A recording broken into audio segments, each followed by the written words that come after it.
Bonjour Laurent, Bonjour. merci d'avoir accepté cette interview. J'ai eu la chance de pouvoir suivre une de tes conférences et franchement c'était juste inspirant. Tu as appelé ça d'ailleurs Leader Zen, je trouve qu'elle porte très bien son nom. Donc je vous redonnerai les infos à la fin et vous les aurez sous le site, sous la vidéo bien évidemment. Il y a eu des croyances qui n'étaient pas forcément positives au départ mais tu as réussi à transformer en quelque chose justement qui soit porteur. Est-ce que tu as expérimenté ça? Quand j'ai commencé mon projet automobile en 2008, j'avais créé dans mon ordinateur un petit dossier que j'avais appelé LR14. Et c'était un nom de code pour moi pour dire en 2014, je créerai mon projet. D'accord? Et j'ai fait exprès de le placer à un endroit que quand j'ouvrais mon ordinateur tous les jours, il y avait LR14. Il n'y avait rien dedans. C'était un dossier vide. Juste Un nom de code. LR c'était Laurent Rousseau. Voilà, 14, 2014, d'accord? Parce que dans l'automobile, on est toujours avec des noms de code. Tu vois, le C4 Picasso, ça s'appelait B78. D'accord? Tu aurais pu t'appeler 007. Hein. Bah, j'ai failli, mais bon, je voulais pas mettre la pression à l'autre. J'aurais mis une tôle, bon, Ouais, ça craignait. on est d'accord. Mais n'empêche que, tu sais, on parle de beaucoup de visualisation. Parfois, pour les gens, ça peut paraître un peu truc. J'avais fait ça. J'avais mis une photo de bateau dans ma chambre.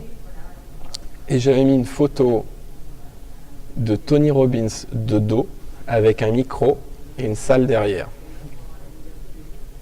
Et aujourd'hui, j'ai la capacité d'organiser des événements nautiques et de donner des conférences. Hasard, pas hasard, c'est quand même sacrément bizarre. Il y a eu quand même beaucoup de choses. Alors sachant que pour ceux qui nous regardent, il faut savoir quand même que Anthony Robbins, tu l'as rencontré, il a une photo avec Anthony Robbins, genre on est potes. Donc il y a quand même, il n'y avait pas que le fait d'avoir une scène en public, hein. Il y avait aussi Anthony Robbins et je sais que toi, c'est il y avait un challenge. Un challenge voilà, qui avait été Ouais, lancé. pour la petite histoire, pour raconter, en fait, j'étais au séminaire qui est alors je sais plus si c'était UPW ou Business Mastery, mais en tout cas on était 5-6 000 et je suis au petit déjeuner à table et j'étais avec des Espagnols et je sais pas pourquoi il y en a un qui dit, parce que tu sais t'es avec Robbins donc tout le monde est motivé, un qui lance un défi qui dit bah voilà moi je m'engage devant tout le monde à aujourd'hui faire ceci cela mais tout le monde se lançait des défis, mais franchement, je trouvais que les défis, c'était un peu mignon, quoi. Et moi, je dis, bah moi, aujourd'hui, j'aurai un entretien individuel avec Tony Robbins. Sachant qu'on est 6000, on est 6000, et que je le dis à 9h du matin. D'accord? Et quand je sors, je me dis, mais t'es vraiment trop con. Pourquoi tu dis ça, etc. Pourquoi j'ai ouvert voilà. Et je la fais courte parce qu'on va pas y passer des heures, mais en résumé, j'ai commencé à... Tu sais, c'est l'histoire d'un seul coup, ton cerveau, il est plus sûr. Pourquoi, machin. Ok, la cible, elle est là, le comment, et toute ton énergie est centrée sur comment je peux réussir.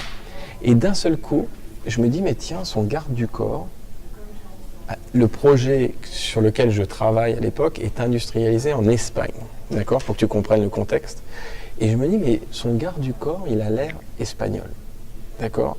Et donc je commence à chercher partout dans l'hôtel, donc c'est un hôtel énorme à Londres, tu te doutes bien que 6000 personnes, c'est pas un petit truc quoi, c'est plus qu'un hôtel, c'est un complexe, enfin c'est un truc, ça s'appelle le Excel Center à Londres, c'est un truc énorme.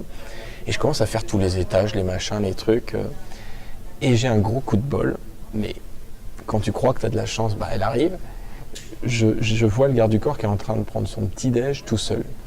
Et je vais le rencontrer, et... Petit truc, je n'y vais pas en lui disant j'ai besoin de toi, j'attends ça. J'y vais en me disant je vais discuter avec lui, savoir s'il est espagnol et puis s'il a des idées ou des machins. Et en fait, on découvre qu'il habite à 1 heure de chez moi, qu'il adore la mer, qu'il est ceci, qu'il est cela, et on a plein de points communs. Et l'endroit où à l'époque je vais faire du kitesurf au Portugal, parce que c'est pas très loin de la Galice, c'est à côté de chez lui.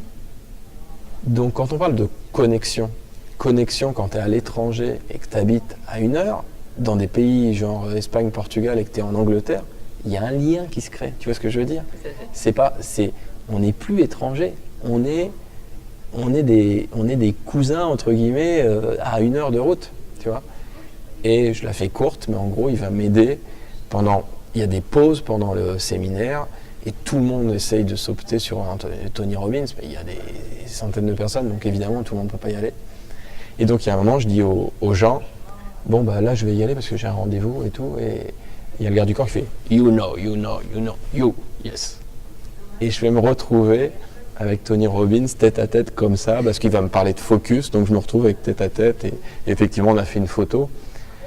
Et juste pour la petite anecdote, au-delà du fait de faire une photo avec ton modèle, ton machin, et le côté un peu photo, cette discussion va faire que quelques mois plus tard, je partirai de mon groupe. Parce qu'il va me donner l'énergie, il va me donner la confiance, et ça me conforte dans ce que je crois. Une personne peut être tu vois, le petit truc, c'est j'y vais pas, j'y vais pas. Et d'un seul coup, la phrase qu'on te dit qui fait que j'y vais. Alors, je vais te faire une confidence. D'une certaine manière, celui qui a changé ma vie professionnelle, en fait, c'est un chanteur. Et moi, il s'appelle Yannick Noah.